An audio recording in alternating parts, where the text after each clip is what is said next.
Leões não carregam cartões de visitas. Leões não usam cartões de visitas. Um leão não precisa se apresentar. Quando ele chega no lugar, todo mundo sabe quem ele é. Vamos ser sinceros, a gente sabe quando alguém caminha em governo e autoridade. A gente gasta tempo falando o que não queria viver, mas nem sempre a gente investe tempo falando o que quer viver. Os tempos são difíceis, os dias são maus. Minha casa está de cabeça para cima. Eu não aguento mais, eu estou cansado. O que você já sabe, já está vendo, todo mundo já sabe, já está vendo. Você precisa declarar o que ninguém ainda viu. Para que você foi chamado? Você foi chamado para proclamar liberdade em meio a cativeiro. Você foi chamado para proclamar cura em meio a cenários de doença e morte. Você foi chamado para profetizar esperança em meio a lugares de medo. Irmão, guarda isso. Em tempos de caos, Deus dá governo àqueles que profetizam esperança. Em tempos de falta, Deus dá autoridade de governo àqueles que profetizam provisão.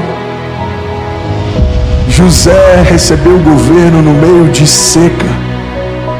Por quê? Porque ele era o oposto da realidade da terra. Ele tinha uma palavra dos céus, ele tinha uma gestão sobrenatural, ele tinha uma visão sobrenatural. Então, no tempo de seca, quem não se move pela geografia da terra governa.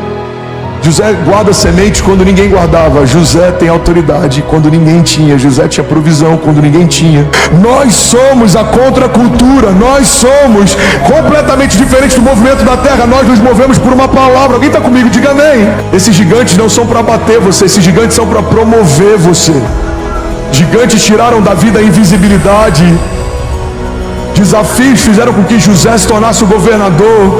As tempestades fizeram com que Pedro andasse sobre as águas. Irmão, guarda isso. O mesmo Deus que permite é o Deus que protege. O Deus que permite a tempestade é o Deus que cessa a tempestade. O Deus que permite a fornalha é o Deus que dança no fogo junto com Sadraque, Mesaque e Abednego. O Deus que permite os leões é o Deus que fecha a boca deles. O Deus que permite retaliações ainda assim é o Deus que nos livra de todas elas. Nós não estamos sozinhos.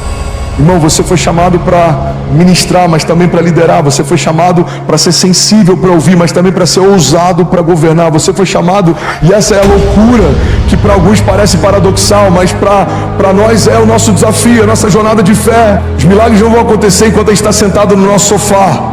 Você precisa crer e não duvidar. Você precisa se posicionar em fé. Você precisa ser ousado. Você precisa avançar. Mas o que é de fato poder e autoridade?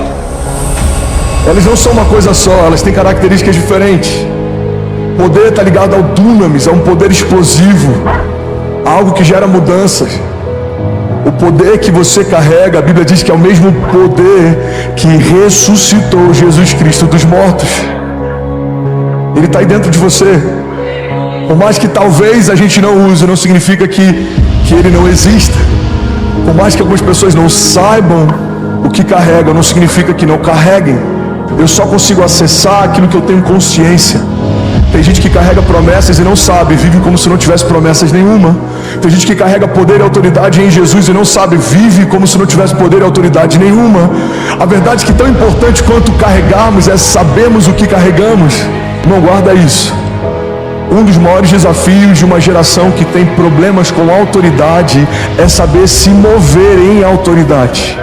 Vemos hoje filhos que mandam nos pais, sacerdotes que abriram mão do governo sobre as suas casas, inversão de papéis. Na sua casa, se você é o sacerdote, você tem a posição, mas você também tem que ter o governo. Quem tem posição, quem governa, não precisa ficar se apresentando. Eu e a minha casa somos um pedaço do céu, viveremos as promessas de Deus. Os meus filhos são como flechas liberadas sobre as nações, serão melhores que eu, serão maiores que eu, irão mais longe do que eu. Alguns vão dizer, cara, você está louco, esse ano você está vivendo um desafio, sua empresa está fechando, tem um monte de coisa acontecendo. Não, irmão, isso é o que os nossos olhos naturais veem, mas eu não me movo pelo que eu vejo, eu me movo pelo que eu creio. A despeito do que os meus olhos enxergam, já é o melhor ano da minha vida. Alguém está comigo? Diga amém. A identidade, a herança, tudo isso está disponível, porque há mais de 2000 anos atrás, Jesus já venceu por nós. Ele recebeu o que era meu e Ele deu para mim o que era dele. Isso é herança. Diga: no lugar do medo, coragem. No lugar da dúvida, certeza. Diga: no lugar de tudo que se levanta contra mim, diga: tudo que o céu já liberou sobre mim. No lugar das mentiras, promessas. No lugar da angústia, diga: a paz